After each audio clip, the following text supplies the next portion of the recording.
Faithful stewards provide for God's work. June 30th. I, the Lord, have called you in righteousness and will hold your hand. I will keep you and give you as a covenant to the people, as a light to the Gentiles. Isaiah chapter 42 verse 6.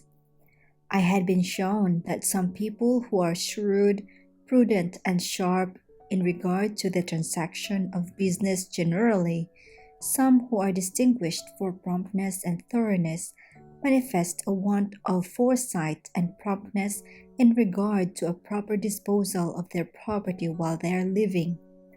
They know not how soon their probation may close, yet they pass on from year to year with their business unsettled, and frequently their lives finally close without their having the use of their reason.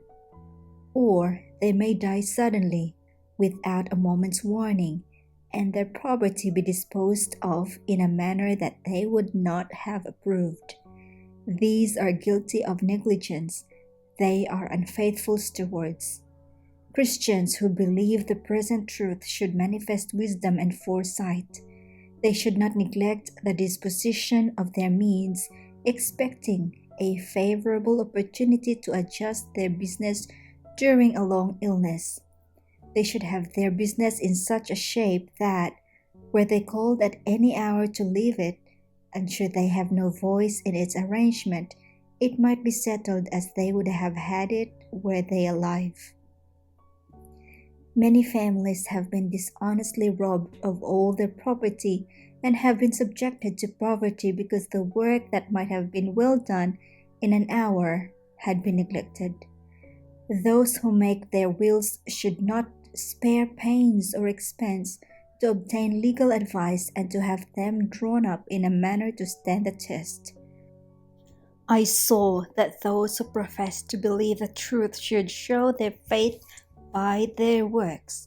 They should, with the unrighteous mammon, make friends that they may finally be received into everlasting habitations. God has made men and women stewards of means. He has placed in their hands the money with which to carry forward the great work of the salvation of souls for whom Christ left his home, his riches, his glory, and became poor, that he might, by his own humiliation and sacrifice, bring many sons and daughters of Adam to God. In his providence, the Lord has ordained that the work in his vineyard should be sustained by the means entrusted to the hands of his stewards.